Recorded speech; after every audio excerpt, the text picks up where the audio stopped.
ओम शांति। दुआओं के इस सेशन में आप सभी आत्माओं का स्वागत है। डेली नए महावाक्य मिलते हैं और जो आत्माएं सच्चे दिल से इन महावाक्यों को या शिक्षाओं को दिल से धारण कर लेती है तो और निरंतर इन वाक्यों पर चलती है, जो सकारात्मक वाक्य दिए जाते हैं उस पर निरंतर चलती है, किसी तरह का संदेह नहीं लाती है, चाहे परिस्थितियां विपरीत भी कुछ दिन हो जाए, लेकिन वह महावाक्य आपके जीवन में बदलाव जरूर लाते हैं, परिवर्तन जरूर आता है। आज मैं कुछ ऐसी आत्माओं के बारे में बात करूंगा जिन्होंने अपने जीवन में इन महावाक्यों से जीवन को बदल दिया है। उनके अनुभव हमारे सामने आए हैं और हमारे इधर कैसा होता है कि हर बात सच्चाई और सफाई से रहती है, क्योंकि हर एक आत्मा का जीवन सुखी और शांत बनाना है। तो जो विद्या परमात्मा की श्रीमत अनुसार जो मिल जाती है वह आपको बताई जाती है ताकि आप अपना जीवन बिल्कुल अच्छे से बदल सको।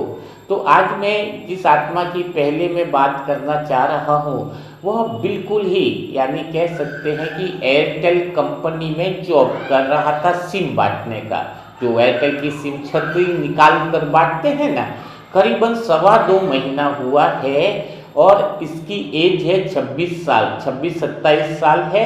शरीर का नाम महेश भाई है और उसने अपने जीवन में एक लाइन अपना ली थी जो यहाँ पर बताई गई थी कि मैं किसी और चीज के लिए बना हूँ, मैं इससे बेहतर हूँ। जैसे आपको बताया गया था ना पिछले टाइम के अंदर, तो महेश भाई ने क्या किया, जॉब तो करता रहा लेकिन 100 से 150 बार दिल में उतर गई उस महेश भाई को बात और उसने लिखा कि मैं कहीं इससे और बेहतर हूँ, यानी मेरी कैपेसिटी कोई और जो है वो इससे बेहतर है ना। तो यह निरंतर बोलते रहने से उसका एयरटेल कंपनी में ही ऑफिस के रोल के अंदर ही बड़ी पोस्ट पे प्रमोशन उसको मिल गया और परमानेंट हो गया। अब उसके नीचे 15-20 लड़के काम कर रहे हैं। तो सोचो संकल्प का जादू कितना जबरदस्त है। लेकिन बस मैं इस काम से बेहतर हूँ, मैं कहीं और चीज के लिए बना हूँ, मैं जो काम कर रहा हूँ इससे ऊंचे के लिए बना हूँ। यह पूरे विश्वास के साथ अगर आप भी संकल्प कर रहे हो तो जीवन में आपका परिवर्तन बिल्कुल 100% निश्चित है। अब मैं जिसकी दूसरी चीज की बात करना चाह रहा हूँ वह है रूपा बहन की। रूपा बहन जो उदयपुर के हैं और वह काफ़ी मतलब कैसा था कि कह सकते हैं कि डेली परेशान थे। परेशान मतलब ऐसे थे कि धन की वजह से बहुत परेशान थे और लगभग 2.5 से 3 महीना अपने चैनल से जुड़ी हुई है रूपा बहन। तो उनको बस एक ही चीज़ लग रही थी, क्या लग रही थी कि देरानी है, जेठानी है, परिवार है और रूपा बहन ने इतनी कोई पढ़ाई नहीं कर रखी है ना, और ज्ञान में भी चल रही है लेकिन परिवर्तन कुछ नहीं आ रहा था वही। और 2 जेठ जी भी है ना, परिवार काफ़ी बड़ा है। तो अब उसके जीवन में एक ही बात हो रही थी कि इतने साल हो गए, पैसे की कोई एक्स्ट्रा इनकम नहीं आ रही है। उनके हस्बैंड है, एक निश्चित या 22,000 रुपया मिलता है, लेकिन आजकल के तो खर्चे बहुत ज़्यादा हैं। तो रूपा बहन को बस एक ही बात लगती थी कि हे मीठे बाबा कुछ अच्छा कर पाऊँ, कुछ जीवन में बदलाव ला पाऊँ, उसके लिए क्या करूँ। तो टेंशन में रहती थी और उनके जीवन में चलता क्या था कि खाना फिर बना रहे देरानी जेठानी की कच, फिर जेठ जी की, ऐसी छोटी मोटी बातें भी उनके चलती रहती थी। तो उनको जब एक लेसन समझ में आया और जब हमारी बात हुई तो उनको एक ही बात बोली कि आप प्रयास मत करो कि ऐसा हो जाए वैसा हो जाए, नहीं, भगवान से एक ही काम आज से तुम चालू कर दो। तो लगभग 3 या 3.5 महीना ही हुआ है उनका। तो उनको क्या बताया गया था, जो लेसन आपने भी सुना है कि जो कर हंस हंस के कर। क्या बताया गया था उनको कि जो कर हंस हंस के कर, अर्थात हे भगवान तूने मुझे अभी जो भी दिया है वो मेरी योग्यता के अनुसार दिया है। अभी जो दिया है मेरी योग्यता के अनुसार दिया है और अभी जो मेरा रोल चल रहा है उसमें मैं वह रोल बहुत अच्छे से निभाऊंगी, सच्चे दिल से निभाऊंगी और पूर्णतः अपना 100% दूंगी। तो रूपा बहन ने क्या किया, दो जेठ का सबका खाना बनाना, जेठानियाँ कुछ मदद करें कुछ न करें, लेकिन किसी से निराश होना बंद कर दिया। उसको दिमाग में एक ही बात बैठ गई कि मैंने कहा 3 महीना तो तुम करके देखो, तो सबको प्यार से खाना खिलाना, बर्तन वर्तन कोई धो रहा है तो ठीक है, नहीं धो रहा है तो खुद ही प्यार से धो लेना, और सब कुछ सफाई ऐसी करना कि कोई अंदर आए तो लगे कि क्या घर चमक रहा है, ऐसा सुंदर घर बना के रखना। तो मना उसको बस बीच में थोड़ा सा डिस्टर्बेंस भी हो जाते थे, पर मैंने कहा कोई काम करो तो पूरा करके देखो, और 100% अगर भगवान ने अभी यही काम तुम्हें दिया है तो इसको तुम सच्चे दिल से करो, जरूर परमात्मा तुम्हारी मदद करेगा। तो उन्होंने दिल से वह सच्चा रोल निभाया जो परमात्मा ने इस समय दिया हुआ है ना। तो अब उनके साथ क्या घटना घटित होती है उसको आप समझ लीजिए।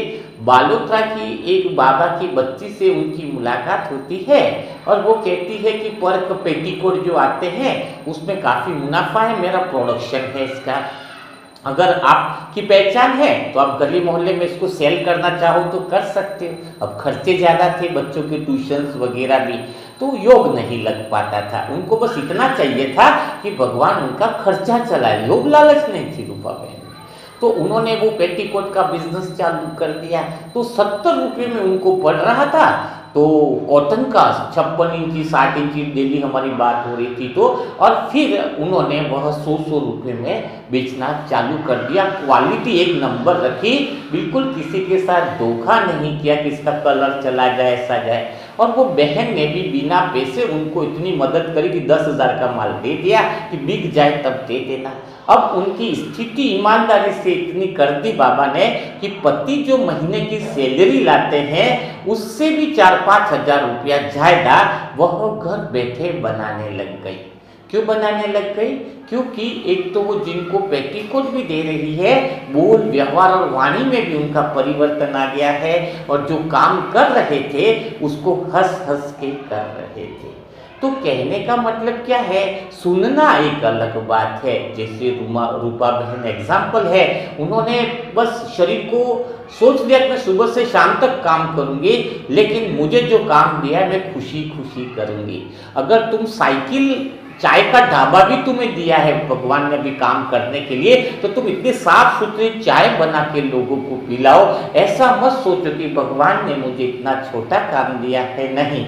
जो भी रोल आपको भगवान ने इस समय जो भी जिस भी आत्मा को दिया हुआ है उस पे पूरा अटेंशन दो, और प्यार के साथ, दिल के साथ, एकदम भावनाओं के साथ उस रोल को निभाओ, तो आगे तुम्हारी खुशी जो है वह दस्तक दे रही है। और जो काम तुम प्यार से कर ही नहीं रहे हो अभी, तो फिर परमात्मा और कुदरत क्या सोचेगी, ये तो उसी ऊंची चीज के लायक बन ही नहीं रहा है, तो कैसे देगी? साइकिल की जगह मोटरसाइकिल कहाँ से आपके पास आ जाएगी? तुम साइकिल के ही लायक बन रहे हो है, और अगर तुम साइकिल से लायक मोटरसाइकिल तक कैसे आ सकते, जब जो काम तुम कर रहे हो उसको पूरी ईमानदारी के साथ कह रहे हो, तो परमात्मा तुम्हें जो भी स्थान आज तुम्हारे पास है, चाहे वो घर गृहस्थी का भी रोल बहुत बड़ा होता है। ऐसा नहीं सोचना मैं जॉब ही कर रहा हूँ, घर का भी रोल है। 3 महीना दिल से करके देखो, कौन से सदस्य को क्या खाना पसंद है उसके अनुसार भी बनाओ, है ना।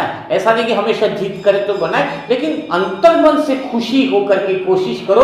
सबको लगे कि यार ये कैसी बहन है प्यारी, सुबह होते 8 बजे नाश्ता मिल रहा है, अरे कपड़े एकदम रेडी हैं, प्रेस किए कपड़े तैयार हैं, सब कुछ तैयार मिल रहा है, तो परिवार के हर सदस्य की दुआ तो मिलेगी ही, घर का वायुमंडल भी चेंज हो जाएगा, है ना। कहते हैं ना, पति लोग तो कमाने का काम करते हैं, ले घर को सजाने का काम कर सकते हैं, लेकिन पत्नियां घर को संवारने का काम करती है, इसीलिए तो लक्ष्मी बताया गया है ना।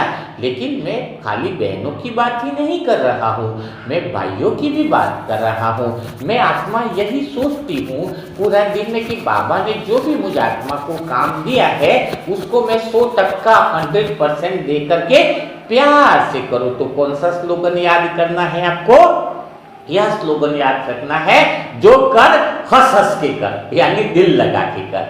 ठीक है, ये स्लोगन भूलना नहीं है, 3 महीना करके देखना है, फिर देखो कैसा आपको परमात्मा आगे बढ़ाता है। नहीं तो जो कर दुख दुख करके कर, तो दुखी दुखी होकर के कर, तो फिर तो तुम्हारा प्रमोशन होने से रहा, तो फिर तो तुम्हारी प्रोग्रेस होने से रहा। तो निर्णय आपके हाथ में है, परमात्मा तो आपको वह विद्या वह समझ आपको पहुंचाता है। ऐसे ही मैं तीसरी घटना जो आपको बताने जा रहा हूँ वह है आपके दिल्ली के नांगलोई शहर की है। और नांगलोई शहर में जो घटना है वो ललिता बहन के हस्बैंड की है। और ललिता बहन के हस्बैंड जो मयंक भाई जी हैं, उनके जीवन में क्या प्रॉब्लम आई। तो उनके जीवन में ऐसा हुआ कि बिजनेस चलते चलते, अच्छी शॉप है, किराए की दुकान है, रेंट पे है, पहले बहुत अच्छी चलती थी, लेकिन बहुत साल भर से डाउनफॉल हो गया। यानी जितना का माल वो लाते हैं उतना मूलधन भी उनका नहीं निकल पा रहा था। चारों तरफ जैसे अशांति ही अशांति लग रही थी। तो जैसे ही उनको यहाँ का सेशन सुनने मिला, ललिता बहन ने बताया और वही लेसन उनके हस्बैंड को भी बताया।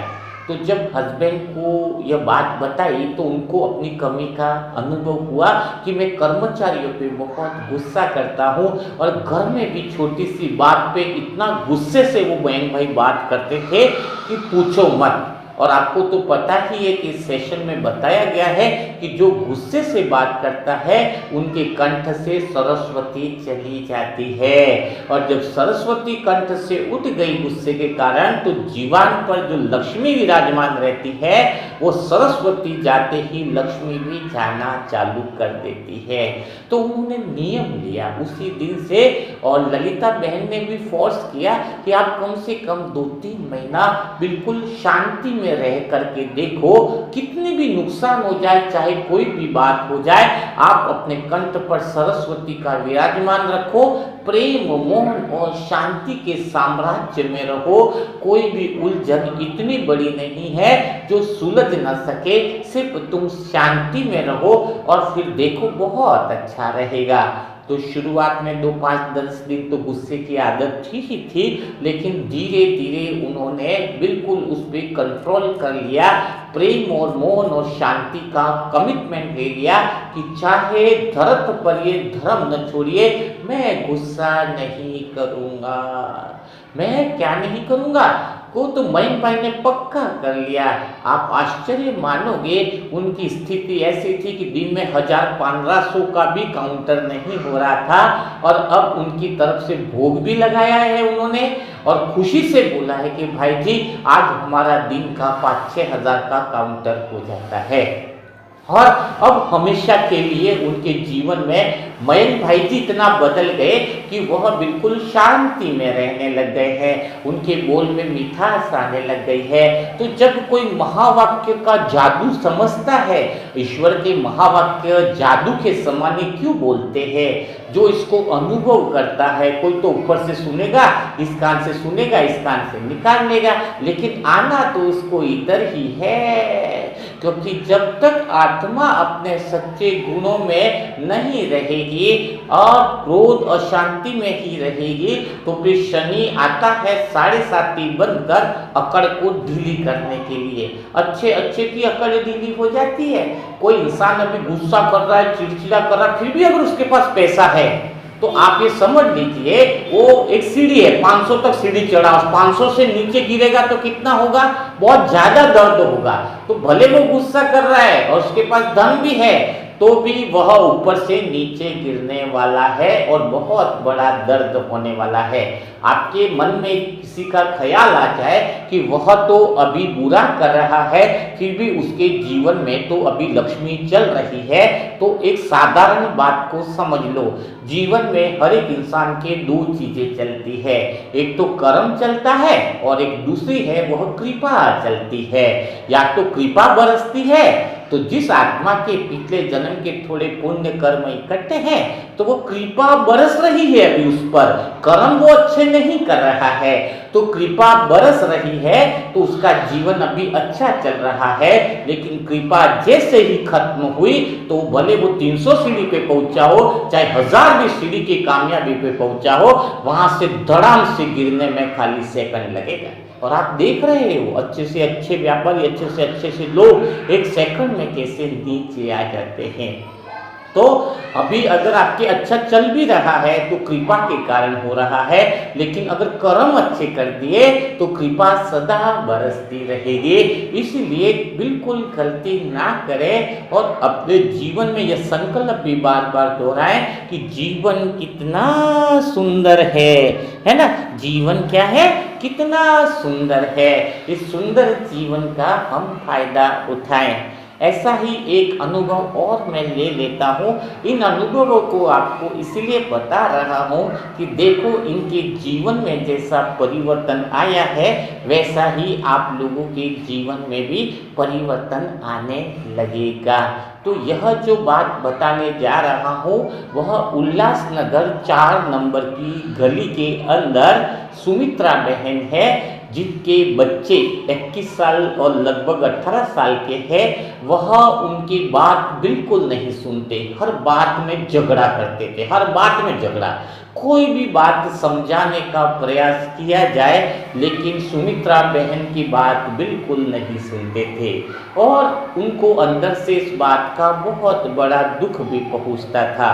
लेकिन जैसे ही उनको यह वीडियो मिला, बातचीत हुई हमारी, तो उनको बोला अगर बच्चे आपकी बात माने, अगर तुम चाहते हो तो खाली 1 महीना दिल से यह काम करो। क्या करना है, एक संकल्प अमृत वेला में करना है और 50-100 बार चाहे तो इसको रिवाइज करो, लिखो जितना जल्दी चाहते हो। अंदर से विश्वास के साथ कुदरत को पैगाम दो कि मुझ आत्मा की सारे लोग बातें सुनते हैं, सारी आत्माएं घर की मेरी बात को समझती है, सारी आत्माएं मेरी बात को सम्मान करती है, बेटे बहू सब लोग मेरी बात को सुनते हैं और समझते हैं। उन्होंने 1 ही महीना इसका अभ्यास किया है, बहुत जबरदस्त। तो अचानक ही बच्चों में भी ऐसा अट्रैक्शन पैदा हो गया है मम्मी के प्रति। वो खुद होकर मम्मी से प्यार से बात करते हैं और कहते हैं कि मम्मी आपने खाना खाया या नहीं खाया, आपका शरीर ठीक है ना, आपको कोई तकलीफ तो नहीं, मार्केट में हम जा रहे कुछ काम तो नहीं है। तो कहते हैं कि सुमित्रा बहन की आंखों से अश्रुधारा बह जाने लगी कि जो बच्चे कहते हैं ना इंसान प्रेम से कोई बात कर ले तो वो भी बहुत अच्छा लगता है कि इनके अंदर अच्छे गुण तो आ गए, है ना। तो इसीलिए मैं यही बात कहना चाहता हूँ कि जीवन में सब कुछ संभव है अगर आप महावाक्यों का उच्चारण कर लें, महावाक्यों को समझ लें और जीवन में इसको अपना लें। मेरा तो दिल करता है कि मैं तो एक भी महावाक्य के बिना विचार करना भी बड़ा मुश्किल होता है। सोच समझ के बोलो, तोल तोल के बोलना सीखो। तो आज वैसे हम बात करने वाले हैं वेदिका बहन की। वेदिका बहन जिनकी एज 46 ईयर्स है, आप उनका चेहरा सामने देख रहे होंगे। 15 दिन या महीना भर भी नहीं हुआ है, ब्लड उनके अंदर कम होने लगा तो उनको लगा कि कोई साधारण सी बीमारी होगी, है ना, साधारण सी बीमारी होगी। लेकिन जैसे ही इन्होंने पहली टेस्टिंग कराई तो सीधा ब्लड कैंसर बोला गया और उनको लगा कि कहीं टेस्टिंग गलत हो गई हो तो दोबारा भी ब्लड टेस्टिंग कराई, वहाँ पर भी ब्लड कैंसर बताया गया है और इनकी ब्लड कैंसर भी 4थी स्टेज का बताया है। जो आत्माएं जानती नहीं है 4थी स्टेज क्या होती है, इसको लास्ट स्टेज कहते हैं, यानी बहुत बड़ी स्टेज में कैंसर बढ़ चुका है। डॉक्टर लोगों ने कहा है मुश्किल से 5% चांस है ना, कितना 5% चांस है।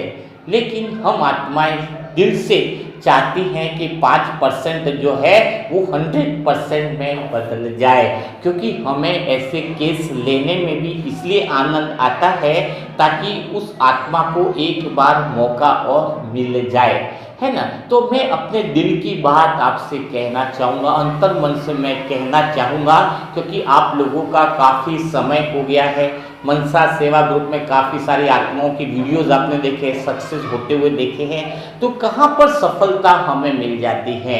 अभी कल से हमें मैसेज आया है, तो हमने सबसे पहले बहुत दिल से तपस्या भट्टी करी है। इवन इतनी दिल से तपस्या भट्टी करी है वेदिका बहन के लिए कि हमें मुरली मंथन भी पूरा ज़्यादा समय तक डालने का समय नहीं मिला है ना। क्योंकि कोई काम करो तो दिल से करो, है ना। अब दूसरी बात, हमारा क्या प्रोग्राम रहेगा? आप सभी आत्माएं तो मिल करके वेदिका बहन को इतने दिल से दुआ दो, दिल से अंतर मन से निकले कि हे परमात्मा तू कमाल करके दिखा, वेदिका बहन को ठीक करके दिखा, ताकि वेदिका बहन जो है वो वापस अपनी जगह पर खड़ी हो जाए और भगवान के कार्य में मददगार बन सके। तो हमारा अंतर्मन क्या कहता है? जैसे कि लव भाई भी चौथी कैंसर से ठीक हुए हैं, है ना, काफ़ी इम्प्रूवमेंट हो गया है। तो इसमें 3 चीज़ें निर्भर करती हैं। कितनी चीज़ें निर्भर करती है? एक तो हमारी तपस्या भक्ति का रोल भगवान कहते हैं, तो हम अभी दिल से कल से बैठे हुए हैं। दूसरा रोल काम करता है आप सभी आत्माओं की दिल से दुआएं जो आप देते आए हुए हो, सभी आत्माएं बहुत प्यारी हो, आप दिल से बहुत ज़्यादा दुआएं देते हो। तीसरा जो अहम रोल काम करेगा वह है स्वयं वेदिका बहन का। अभी हमारी वेदिका बहन से सीधी बात नहीं हो पाई है, कल से होगी।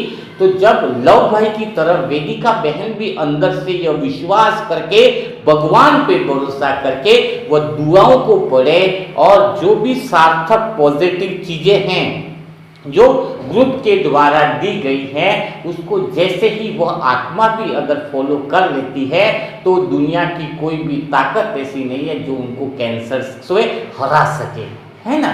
कैंसर से भी जैसे भी लता बहन ने आपके न्यूजीलैंड वहाँ के जो बताया था आपको, तो वो बहन भी देखो कितना समय से परेशान, लेकिन उन्होंने चेस्ट कैंसर था ना, आपको दिखाया होगा, लता बहन का आपने वीडियो भी देखा होगा। अभी भी उनका सारा मैसेज और कमेंट्री खुद डेली करते हैं, डेली उनका आपने देखा होगा। तो मेन बात यह भी निर्भर करती है कि जो पेशेंट है अगर वो अच्छी हालत में है तो वो खुद उसके लिए जो मिल रही है दुआएं दी जा रही है उसका थोड़ा अंदर से रिवाइज करे, और अगर वो नहीं कर पाता है तो परिवार का कोई भी एक सदस्य हो जो इस ग्रुप से पूरी तरीके से जुड़ा हुआ रहे ताकि वह बातें उस तक पहुंचा पाए, पास में बैठकर वो दुआएं पढ़ करके भी पानी भी वाइब्रेशन से उसको दे पाए।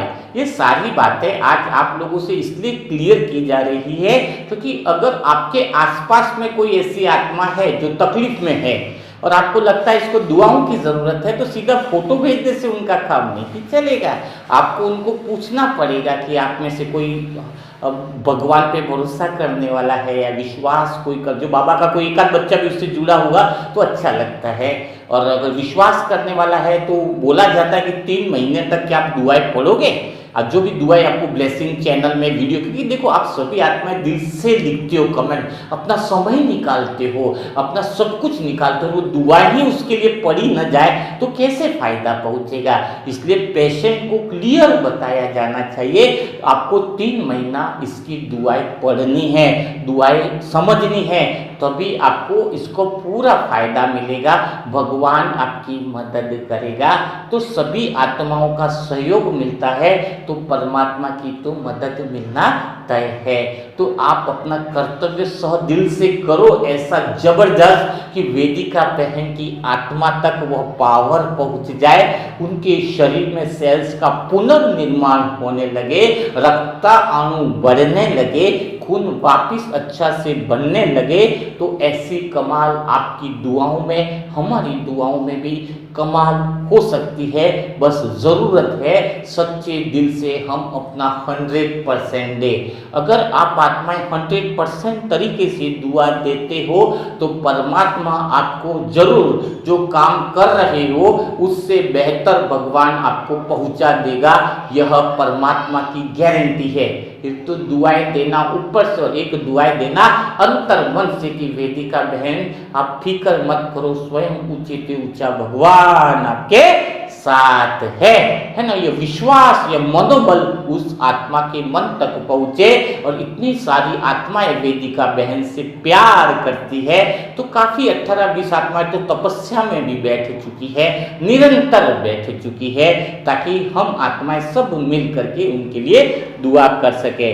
तो बिना देरी किए वेदिका बहन को ढेर सारी दुआएं दें और संकल्प श्रेष्ठ करें कि वो जल्दी से इस बीमारी से मुक्त हो पाए। जो नई आत्माएं हैं इस ग्रुप से जुड़ना चाहती है उनके लिए व्हाट्सएप नंबर है 7202921969। इस पे ओम शांति लिखे और अपना एड्रेस जरूर डालें तो उनको जोड़ने में ज़्यादा परेशानी नहीं होगी। तो कल फिर मुलाकात करेंगे ऐसे ही सेशन के साथ। तब तक के लिए सभी भाई बहनों को ओम शांति, ओम शांति।